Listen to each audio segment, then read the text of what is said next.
స్వాతంత్ర దినోత్సవం సందర్భంగా హరీష్ అకాడమీ అందిస్తోంది అన్ని ఆన్లైన్ కోర్సులపై భారీ డిస్కౌంట్ ఆఫర్స్. ఒక కోర్స్ కొనండి, 5 కోర్సులు ఉచితంగా పొందండి. గ్రూప్ 1, 2, 3, 4 అండ్ SI, PC 6 కోర్సులు కలిగి ఉన్న కాంబో ప్యాక్ ఇప్పుడు కేవలం 2000 రూపాయలు మాత్రమే. వ్యాలిడిటీ 1 సంవత్సరం. హిస్టరీ, పాలిటీ, ఎకానమీ వంటి సింగిల్ సబ్జెక్ట్ ఏదైనా 500 రూపాయలు మాత్రమే. వ్యాలిడిటీ 6 నెలలు. అన్ని పోటీ పరీక్షలకు 10,000కు పైగా ప్రశ్నలు కలిగిన టెస్ట్ సిరీస్ 99 రూపాయలు మాత్రమే. ఈ ఆఫర్ ఆగస్టు 10 నుండి ఆగస్టు 17 వరకు మాత్రమే. ఈ బంపర్ ఆఫర్ మిస్ చేసుకోకండి. లెజెండరీ ఫ్యాకల్టీచే ఖచ్చితంగా జాబ్ సాధించే విధంగా రూపొందించబడిన ఆన్లైన్ క్లాసెస్. వెంటనే గూగుల్ ప్లే స్టోర్ నుండి హరీష్ అకాడమీ యాప్ ను డౌన్లోడ్ చేసుకోండి. జాబ్ సాధించండి. Harish, the best academy. Phone number 8341116915.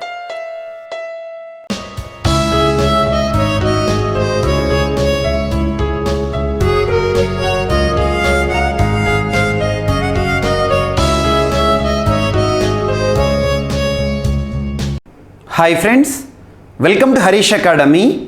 ఈరోజు వార్తలు నిలిచిన జాతీయ, అంతర్జాతీయ, రాష్ట్రీయ అంశాల గురించి, వార్తలు నిలిచిన వ్యక్తులు, అవార్డులు, పుస్తకాలు, మరి క్రీడా సంబంధిత సమాచారం, ఒక్కొక్క అంశాన్ని వివరంగా తెలుసుకుందాం. ఈరోజు ఫస్ట్ టాపిక్ వచ్చేసి భారత్ అమెరికా సంయుక్త విన్యాసాలు వజ్ర ప్రహార్ ప్రత్యేకంగా వార్తలు నిలిచాయి. వజ్ర ప్రహార్ ఇటీవల వార్తలు నిలిచిన వజ్ర ప్రహార్ పేరిట ప్రత్యేక విన్యాసాలు ఏ 2 దేశాలకి సంబంధించి అంటే భారత్, అమెరికా అని గుర్తుంచుకోండి. సో భారత్ అమెరికా సంయుక్త విన్యాసాలు. భారత్ మరియు అమెరికాకి సంబంధించిన జాయింట్ స్పెషల్ ఫోర్సెస్ ఎక్సర్సైజ్ పేరేంటి అంటే వజ్రప్రహార్. ఈ సంవత్సరం 13th ఎడిషన్ అని గుర్తుంచుకోండి, 13వ విడత. ప్రతి సంవత్సరం భారత్కి మరియు అమెరికాకి సంబంధించిన స్పెషల్ ఫోర్సెస్ గ్రూప్ ఏవైతే ఉంటాయో వారు సంయుక్తంగా నిర్వహించుకునే విన్యాసాల పేరే వజ్రప్రహార్. మరి ఈ సంవత్సరం ఆతిథ్యం ఇస్తున్న దేశం ఏదంటే ఇండియా అని గుర్తుంచుకోండి. సో ఇండియా, భారత్ ఆతిథ్యంలో ఏ రాష్ట్రంలో జరుగుతున్నాయంటే హిమాచల్ ప్రదేశ్ రాష్ట్రంలోని బాక్లో అనే ఒక ఏరియా ఉంటుంది. బాక్లో అనే ఏరియాలో స్పెషల్ ఫోర్సెస్ ట్రైనింగ్ కాలేజ్ వద్ద ఆగస్ట్ 8 అంటే నిన్నటి రోజున ఆగస్ట్ 8 రోజున ప్రారంభమైన ప్రత్యేక విన్యాసాలు, సంయుక్త విన్యాసాలు, special forces exercise, joint exercise Vajraprahar 13th edition అని గుర్తుంచుకోండి. భారత్ ఆతిథ్యంలో ప్రారంభమైంది విన్యాసాలు. మరి 12th ఎడిషన్ ఎక్కడ జరిగింది? అమెరికాలో. సో ప్రతి సంవత్సరం జరిగే విన్యాసాలు ఏవైతే ఉంటాయో ఆల్టర్నేట్ ఇయర్స్. ఈ సంవత్సరం భారత్ ఆతిథ్యంలో జరిగితే last year America, next year మళ్ళీ అమెరికా అన్నట్టు. సో అలా alternate years. So 13th edition ఈ సంవత్సరం వార్తలు నిలిచింది. ఆగస్ట్ 8, 2022 రోజున ప్రారంభమైంది. ఎక్కడ, ఏ రాష్ట్రంలో అంటే హిమాచల్ ప్రదేశ్ రాష్ట్రంలోని బాక్లో అనే ఒక ఏరియా అని గుర్తుంచుకోండి. బాక్లో అనే ఏరియాలోని స్పెషల్ ఫోర్సెస్ ట్రైనింగ్ కాలేజ్ అని గుర్తుంచుకోండి. So very very important. Direct bit అడుగుతారు. పోటీ పరీక్షలను దృష్టిలో ఉంచుకొని రానున్న పోటీ పరీక్షలు, ముఖ్యంగా ఏ స్థాయి పోటీ పరీక్షనే కానివ్వండి, ఒక ప్రశ్న విన్యాసాలపైన వచ్చే అవకాశం ఉంది. ఇటీవల కాలంలో చాలా విన్యాసాల గురించి మనం డిస్కస్ చేయడం జరిగింది. బంగోసాగర్ ఎక్సర్సైజ్ అని చెప్పేసి, బంగోసాగర్ ఇండియా బంగ్లాదేశ్కి సంబంధించి నావికాదళ విన్యాసాలు. ఇటీవల విన్ బ్యాక్స్ అని ప్రత్యేకంగా వియత్నాంకి సంబంధించి వార్తలు వచ్చింది, ఇండియా వియత్నాంకి సంబంధించి. అండ్ ఇటీవల ఆస్ట్రేలియా ఆతిథ్యంలో ప్రారంభం కానున్న పిచ్ బ్లాక్ వైమానిక దళ విన్యాసాలు వెరీ వెరీ ఇంపార్టెంట్. ఇటువంటి విన్యాసాలపైన ప్రత్యేక శ్రద్ధ చూపండి, రానున్న పోటీ పరీక్షలు అడగవచ్చు. అండ్ అభ్యర్థులందరికీ కూడా ఒక చిన్న అనౌన్స్మెంట్ ఏంటంటే నిన్నటి రోజున ప్రవీణ్ సర్ క్లాసెస్ యూట్యూబ్ ఛానల్లో ప్రత్యేకంగా ఒక ఎగ్జామినేషన్ని కండక్ట్ చేయడం జరిగింది లైవ్లో. సో ఎవరైతే లైవ్లో పార్టిసిపేట్ చేయని వారు ఉన్నారో ఈ ఛానల్లో కొన్ని క్వశ్చన్స్ ఇవ్వడం జరిగింది, ఇంపార్టెంట్ క్వశ్చన్స్. అందులో విన్యాసాలపైన కూడా క్వశ్చన్స్ అడిగాను. So Praveen sir classes YouTube ఛానల్ని ఇప్పటి వరకు ఎవరైనా సబ్స్క్రైబ్ చేసుకుని వారు ఉంటే ఇప్పుడే సబ్స్క్రైబ్ చేసుకోండి. అందులో రెగ్యులర్గా కరెంట్ అఫైర్స్ సంబంధించిన ఎగ్జామినేషన్స్ని లైవ్లో కండక్ట్ చేయడం జరుగుతుంది. సో ఇది ఒక చిన్న అనౌన్స్మెంట్. సో ఈరోజు ఇండియా అమెరికాకి సంబంధించి వజ్రప్రహార్ అని గుర్తుంచుకోండి. అండ్ నెక్స్ట్ పార్క్యూపిన్ స్ట్రాటజీ ప్రత్యేకంగా వార్తలు నిలిచింది. పార్క్యూపిన్ స్ట్రాటజీ. పార్క్యూపిన్ అంటే మనము లోకల్గా ఏమని పిలుస్తాం, ముల్లపంది అని చెప్పొచ్చు. పార్క్యూపిన్ స్ట్రాటజీ లేదా ఆపరేషన్ పార్క్యూపిన్ అని చెప్పొచ్చు. పార్క్యూపిన్ యాక్చువల్గా ఎందుకు ఈ ప్రత్యేకమైన పదాలు వార్తలోకి వచ్చినాయి అంటే ప్రస్తుతం చైనా తైవాన్ మధ్య చోటు చేసుకున్న పరిస్థితులు, చైనా తైవాన్కి సంబంధించి మధ్య చోటు చేసుకున్న పరిస్థితులు అంటున్నాను. సో ఇటీవల ఈ రెండు ప్రాంతాలకి సంబంధించి, రెండు దేశాలకి సంబంధించి వివాదం ఎందుకు ముదిరింది అంటే అమెరికాకి సంబంధించి స్పీకర్ హౌస్ ఆఫ్ రిప్రజెంటేటివ్స్ ఏదైతే ఉంటుందో ఆ సభకి సంబంధించిన స్పీకర్ నాన్సీ పెలోసి గారు తైవాన్లో పర్యటించారు. దానికి ఆగ్రహం వ్యక్తం చేసింది చైనా. అందువల్ల చైనా ఏం చేసింది, తైవాన్ చుట్టుపక్కల ప్రాంతాల్లో ప్రత్యేక విన్యాసాలను నిర్వహిస్తూ వార్తలోకి వచ్చింది. ఇటువంటి పరిస్థితిలో ఈ రెండు ప్రాంతాల మధ్యలో కూడా యుద్ధం అనివార్యం అని చెప్పేసి ప్రత్యేకంగా వార్తలు చూస్తున్నాం. ఇప్పటికే రష్యా యుక్రెయిన్ సంక్షోభాన్ని చూస్తున్నాం. చైనా తైవాన్ మరి ఏంటి అంటే చైనా ఇప్పటికి కూడా తైవాన్ని ప్రత్యేక దేశంగా గుర్తించట్లేదు, కానీ తైవాన్ ఏం చెప్తుంది, వీఆర్ ఇండిపెండెంట్ అని చెప్పేసి ప్రత్యేకంగా ఉంటుంది. సో ఈ రెండు ప్రాంతాలకి సంబంధించి యుద్ధ మేఘాలు కమ్ముకున్న ఈ సమయంలో తైవాన్ చాలా బలహీన దేశం అని చెప్పకూడదు, చైనాతో కంపేర్ చేస్తే బలహీన దేశం. ఈ పార్క్యుపిన్ స్ట్రాటజీ అంటే ఏంటంటే మనకి 2008 ఇయర్లో అమెరికాకి సంబంధించి నావీ రీసెర్చర్, తన పేరు ఏంటంటే విలియం ఎస్ ముల్లర్ అని గుర్తుంచుకోండి. ముల్లర్ అనే ఒక ప్రత్యేక పర్సన్, ఒక వ్యక్తి, ఒక రీసెర్చర్, నావీకి సంబంధించి డిఫెన్స్ రిలేటెడ్ పర్సన్, తను ఒక స్ట్రాటజీని వ్యక్తం చేశాడు. ఆ స్ట్రాటజీయే పార్క్యుపిన్ స్ట్రాటజీ, వ్యూహం అన్నట్టు. సో యుద్ధానికి సంబంధించిన ఒక వ్యూహం.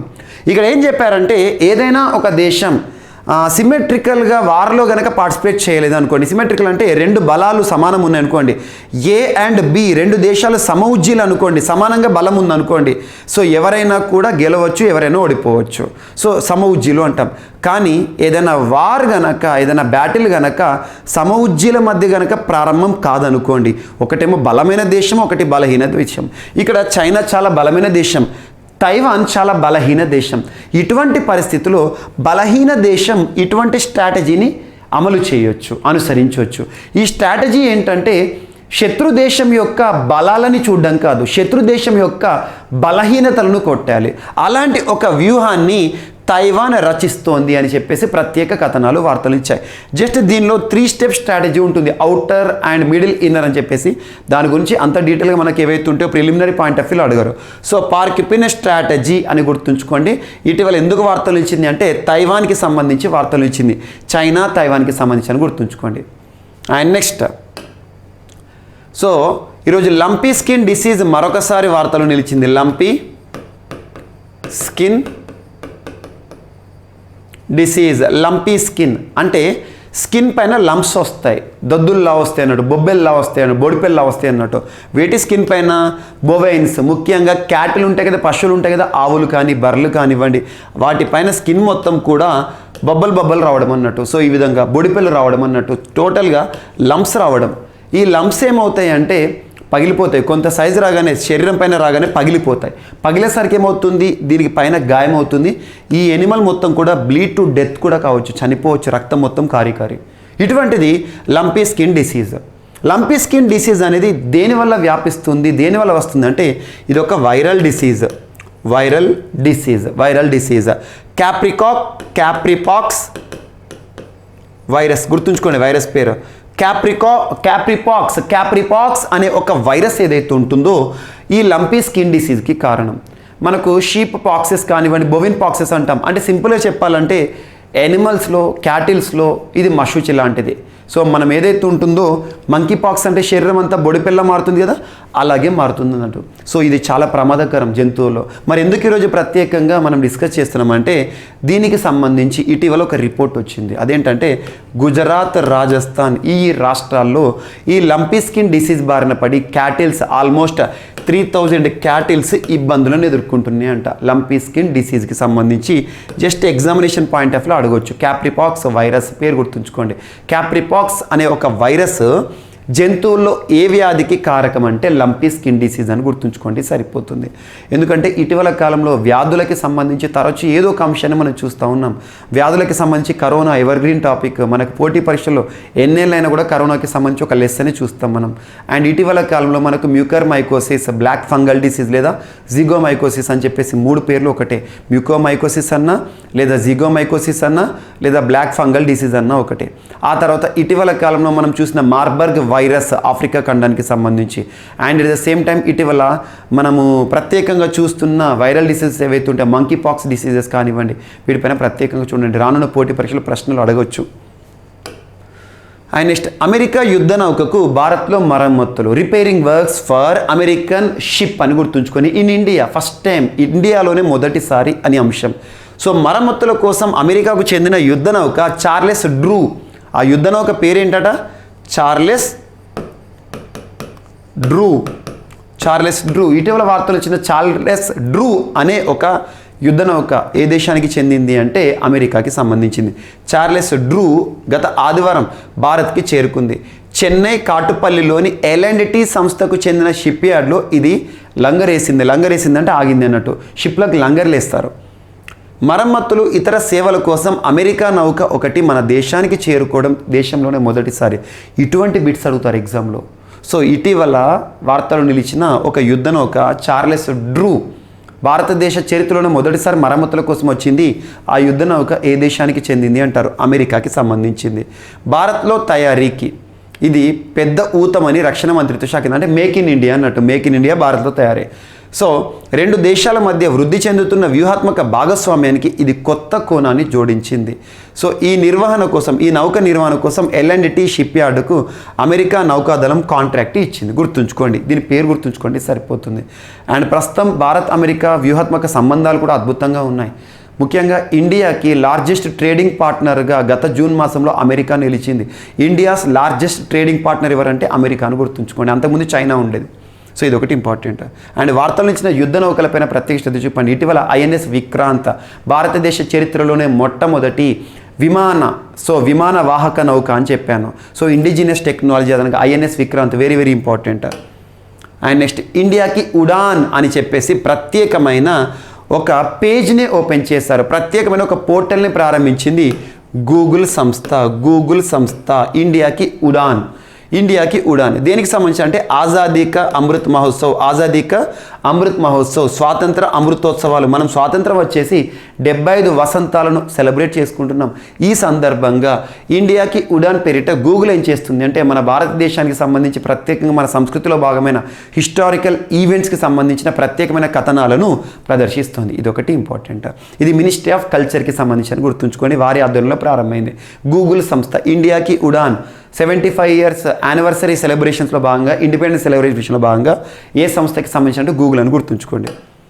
అండ్ నెక్స్ట్, ఈరోజు వార్తల్లో వ్యక్తుల విషయానికి వస్తే వార్తలు నిలిచిన ఫస్ట్ పర్సన్ ఒక విమెన్ ఈరోజు వార్తలు నిలిచారు. మొట్టమొదటి మహిళగా ఈరోజు వార్తలు నిలిచారు. Council for scientific and industrial research CSIR అంటాం. Council for scientific and industrial research. ఈ సంస్థకు ప్రెసిడెంట్గా ఎవరు ఉంటారంటే మనకి నరేంద్ర మోదీ గారు, అంటే ప్రధానమంత్రి ఉంటారు ex officio. Council for scientific and industrial research ఈ సంస్థ చరిత్రలోనే మొదటిసారి ఒక డైరెక్టర్ జనరల్గా విమెన్ వార్తలు నిలిచారు. మొట్టమొదటి మహిళా డైరెక్టర్ జనరల్. తన పేరు గుర్తుంచుకోండి. సో నల్లతంబి కలై సెల్వి ఇటీవల ఏ సంస్థ చరిత్రలోనే మొట్టమొదటి డైరెక్టర్ జనరల్గా వార్తలు ఇచ్చారంటే CSIR అని గుర్తుంచుకోండి. CSIRకు తొలి మహిళా డీజీగా నల్లతంబి కలై సెల్వి అని గుర్తుంచుకోండి. CSIR council for scientific and industrial research. So ఇలా మొట్టమొదటి మహిళలకు ప్రత్యేక ఇంపార్టెన్స్ ఇవ్వండి. ఎగ్జాంపుల్, సెబీ చరిత్రలోనే మొట్టమొదటి మహిళా హెడ్గా ఇటీవల మాధవి పూరి బాచ్ గారు వార్తలు నిలిచారు. వీరు ఇంపార్టెంట్. అండ్ ఐక్యరాజ్య సమితికి సంబంధించి శాశ్వత ప్రతినిధిగా ఇటీవల వార్తలు నిలిచారు TS తిరుమూర్తి గారి స్థానంలో. సో రుచిరా కంబోజ్ గారు కానివ్వండి. అండ్ మన భారతదేశ చరిత్రలో కొంతమంది మహిళలకు ఇంపార్టెన్స్ ఇవ్వండి. రానున్న పోటీ పరీక్షలో మిథాలీ రాజ్కి ఇంపార్టెన్స్ ఇవ్వండి. And at the same time Nikhat జరీన్కి ఇంపార్టెన్స్ ఇవ్వండి. అండ్ PV సింధుకి సంబంధించి వీరిపైన ప్రత్యేకంగా ప్రశ్నలు చూసే అవకాశం ఎంతైనా ఉంటుంది. So Nallathambi Kalai Selvi director general of CSIR అని గుర్తుంచుకోండి. And next, SEBI constitutes 15-member committee to attract foreign investment. So SEBI securities exchange board of India ఒక రెగ్యులేటింగ్ బాడీ భారతదేశంలో. రెగ్యులేటింగ్ అంటే నియంత్రణ సంస్థ. దేన్ని రెగ్యులేట్ చేస్తుంది? భారతదేశంలో షేర్ మార్కెట్ లేదా స్టాక్ మార్కెట్ మొత్తాన్ని కూడా నియంత్రించే సంస్థ, నిర్వహించే సంస్థ సెబీ. రెగ్యులేటరీ బాడీస్ పైన ప్రత్యేక శ్రద్ధ చూపండి. ఎగ్జాంపుల్ సెబీ భారతదేశంలో షేర్ మార్కెట్ నియంత్రిస్తుంది, నిర్వహిస్తుంది. ఆర్బీఐ రెగ్యులేటరీ బాడీ, భారతదేశంలో బ్యాంకింగ్ వ్యవస్థను నియంత్రిస్తుంది, నిర్వహిస్తుంది.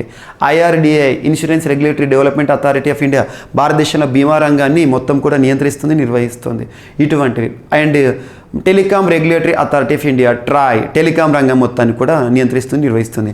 అలా సెబీకి చైర్పర్సన్గా ప్రస్తుతం ఎవరున్నారో చరిత్రలో మొట్టమొదటిసారి సెబీ చరిత్రలో మొదటి మహిళా చైర్పర్సన్గా ఇటీవల మాధవి పూరీబాచ్ గారు. సో సెబీ ఇటీవల 15 మంది సభ్యులతో కూడిన ఒక కమిటీని ఏర్పాటు చేసింది. ఆ కమిటీకి హెడ్గా ఎవరంటే కేవీఎస్ గారు, సుపరిచితులు, గుర్తుంచుకోండి. ఎకనామిస్ట్గా మన భారతదేశ చరిత్రలో తనకంటూ ప్రత్యేక స్థానం. కేవి సుబ్రహ్మణ్యన్ గారి ఆధ్వర్యంలో మొత్తం కూడా 15 మందితో కూడిన ఒక కమిటీని వేసింది సెబీ. ఎందుకోసం కమిటీ యొక్క పర్పస్ ఏంటంటే టు అట్రాక్ట్ ఫారిన్ ఇన్వెస్ట్మెంట్, విదేశీ పెట్టుబడులను భారతదేశంలో అట్రాక్ట్ చేయడానికి ఎటువంటి ప్రతిపాదనలు తీసుకురావాలని చెప్పేసి. ఇప్పుడు మీకు ఒక చిన్న బిట్. అత్యధికంగా విదేశీ పెట్టుబడులను ఆకర్షిస్తున్న దేశంగా యుఎస్ఏ ఉంది, యునైటెడ్ స్టేట్స్ ఆఫ్ అమెరికా. ప్రపంచంలోని మొదటి స్థానము. According to United nations conference on trade and development USA first పొజిషన్లో ఉంది. మరి ఫారిన్ డైరెక్ట్ ఇన్వెస్ట్మెంట్ లేదా ఫారిన్ ఇన్వెస్ట్మెంట్స్ని, విదేశీ పెట్టుబడులను భారతదేశానికి ఆకర్షించిన విషయంలో ప్రపంచంలో భారత్ ఏ స్థానంలో ఉంది అంటే 7th పొజిషన్లో ఉంది. గుర్తుంచుకోండి. ఇటువంటి ర్యాంక్స్ ఇంపార్టెంట్, మనకు ఎగ్జామినేషన్ పాయింట్ ఆఫ్ వ్యూ అడగవచ్చు.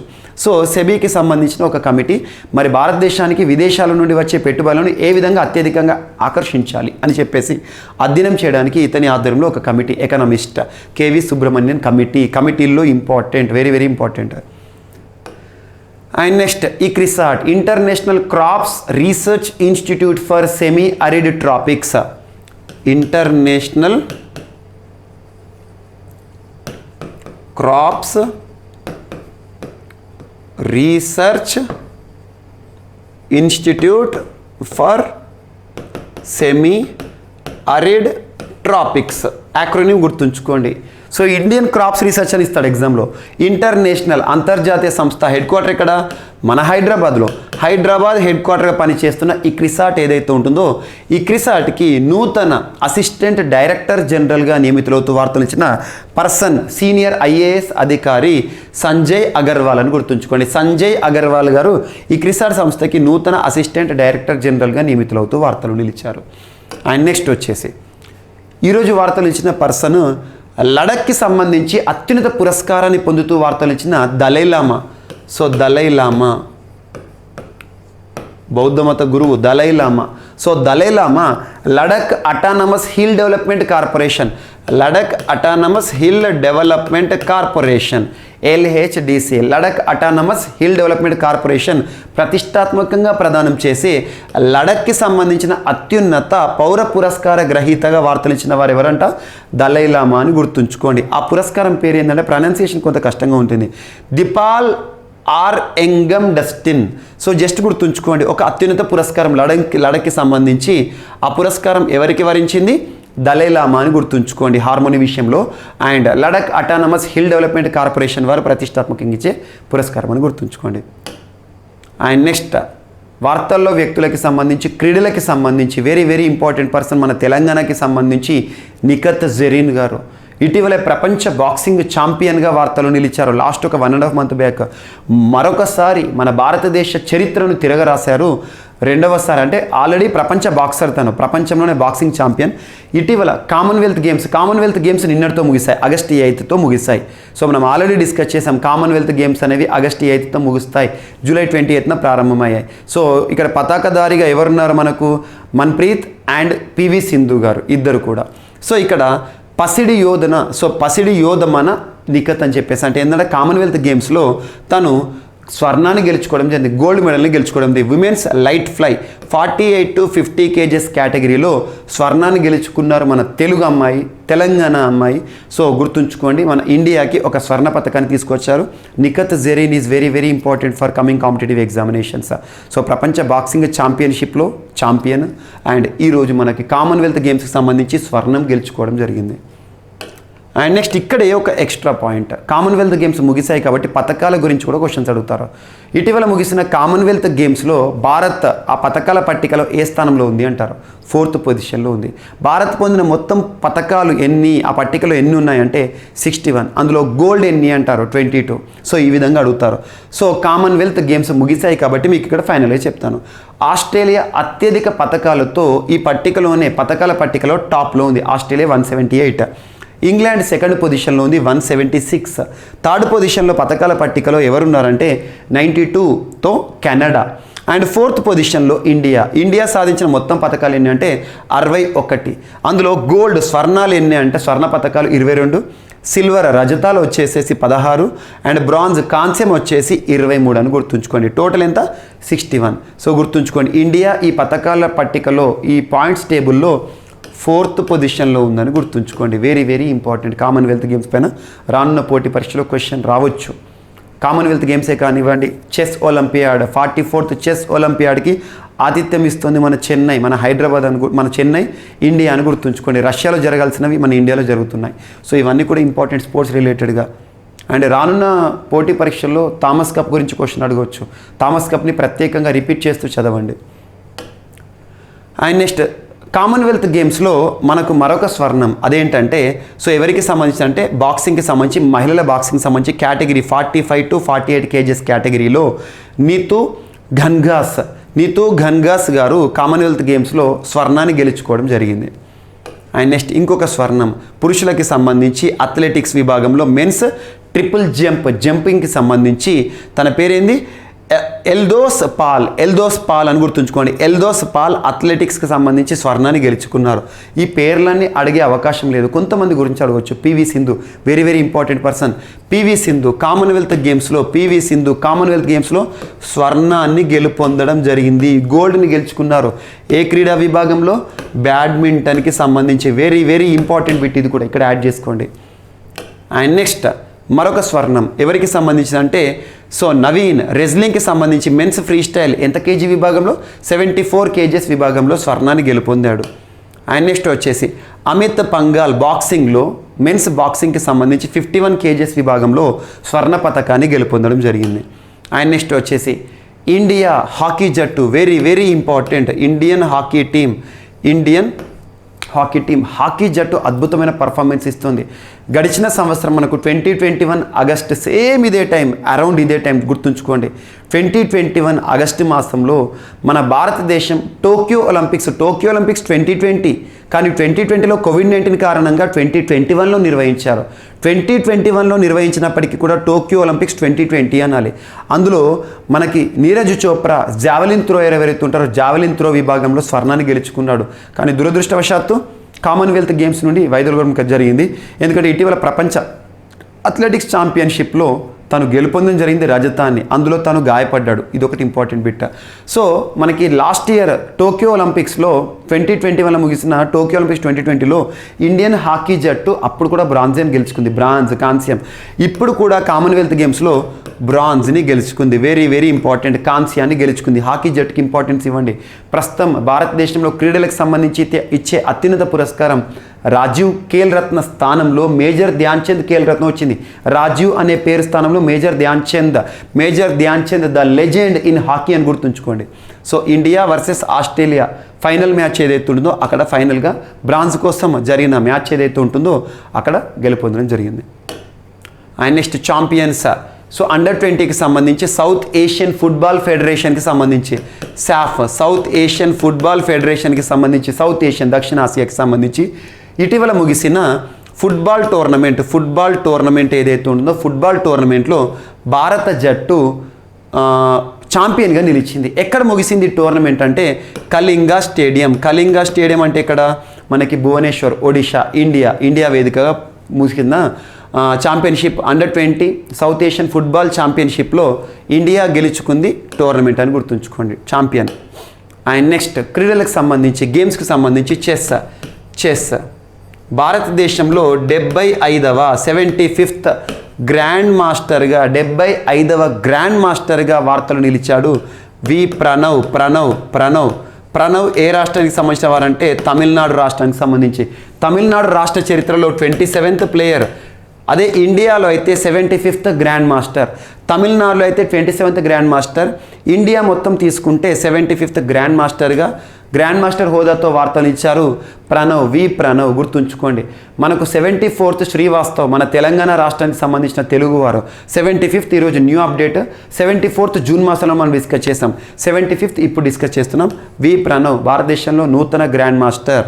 ఎంత? 75th గ్రాండ్ మాస్టర్ అని గుర్తుంచుకోండి. ఈ గ్రాండ్ మాస్టర్ల పైన కూడా క్వశ్చన్స్ అడగవచ్చు. అండ్ నెక్స్ట్ విశ్వనాథన్ ఆనంద్, భారతదేశానికే కాదు ప్రపంచానికే సుపరిచితమైన చెస్ దిగ్గజం. అటువంటి విశ్వనాథన్ ఆనంద్ గారు ఫిడే ఇంటర్నేషనల్ చెస్ ఫెడరేషన్కి సంబంధించి, ఫిడే అనేది మనకు లసానే కేంద్రంగా పనిచేస్తుంది. ఇంటర్నేషనల్ చెస్ ఫెడరేషన్ ఏదైతే ఉంటుందో ఆ సంస్థకి డిప్యూటీ ప్రెసిడెంట్గా ఇటీవల వార్తలు ఇచ్చారు. డిప్యూటీ ప్రెసిడెంట్ ఆఫ్ ఫిడేగా వార్తలు ఇచ్చిన చెస్ క్రీడాకారుడు ఎవరంటే విశ్వనాథన్ ఆనంద్.